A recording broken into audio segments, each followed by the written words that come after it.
So, Peter McKinnon, he recently switched to the Leica Q2 Reporter Edition to change up his style, and I'm going to show you how you can get a similar style for as little as $100 and with almost any camera with this thing here. So, Peter McKinnon is arguably a powerhouse when it comes to photography on YouTube and is a big influencer on the space. And he came out with a video recently saying that he was changing from his beloved Canon cameras to the Leica Q2. I think I'm gonna buy a new camera today. And the reason behind the switch is that he wanted to challenge himself with a fixed lens. And I did something similar.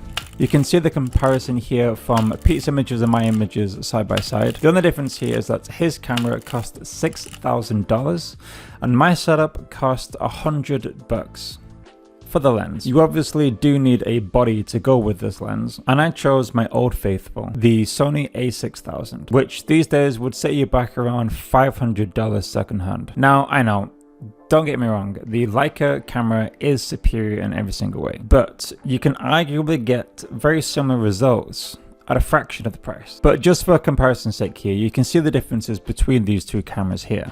But my camera is less than 10% of the Leica cost. Budget friendly, if you will.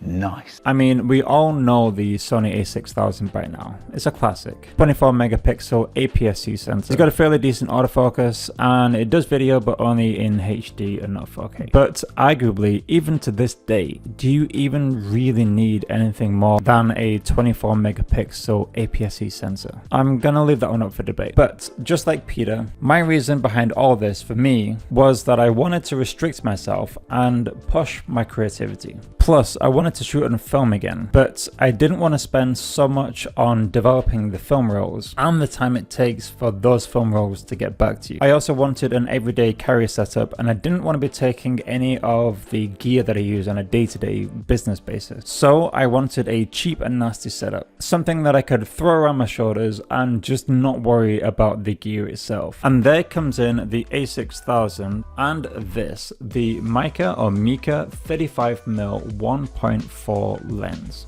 This thing really is a cheap and dirty lens. This thing is manual only and the aperture ring moves freely, which is honestly sometimes a pain when you are shooting, but I'm honestly having a lot of fun with this setup. It's making me want to take more photos, to go on photo walks and to explore the outdoors again. Plus, it also feels like I'm taking 35mm photos but in a digital setup. Plus, with this setup, I can go to parties, I can shoot shit, keep the camera in the car, throw it in my bag, whatever. Although I'm loving this setup, I'm not precious about it neither, which is also honestly allowing me to take more photos. So, some positives of the Mica 35mm 1.4. It has some great low light capabilities with the 1.4 f-stop. Surprisingly, it's actually been very useful for me on a few projects I've had for clients where we've had some dark locations and this little guy has stepped up his game to capture some fairly decent shots. It's almost pancake size and really lightweight. It's small enough to put in your pocket and definitely small enough to throw into your camera bag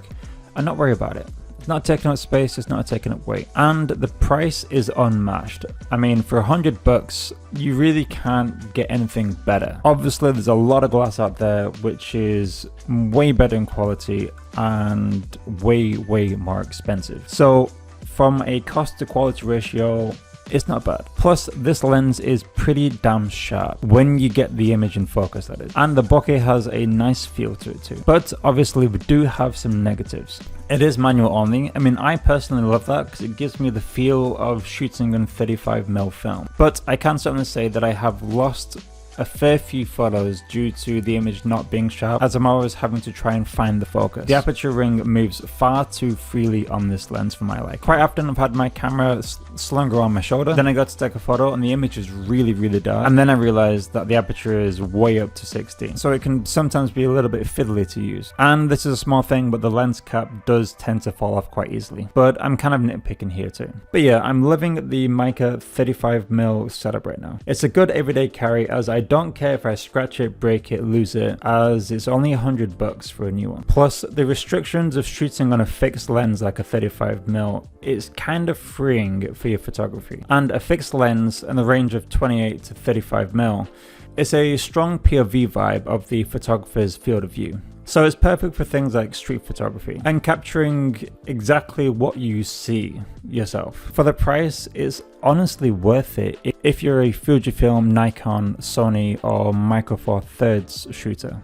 So the Peter McKinnon LEICA Q2 Reporter Edition. Is this a better camera? Obviously, goes without saying. But I would like to argue that I'm getting somewhat similar results as him for a fraction of the price. And I have a renewed creative outlet.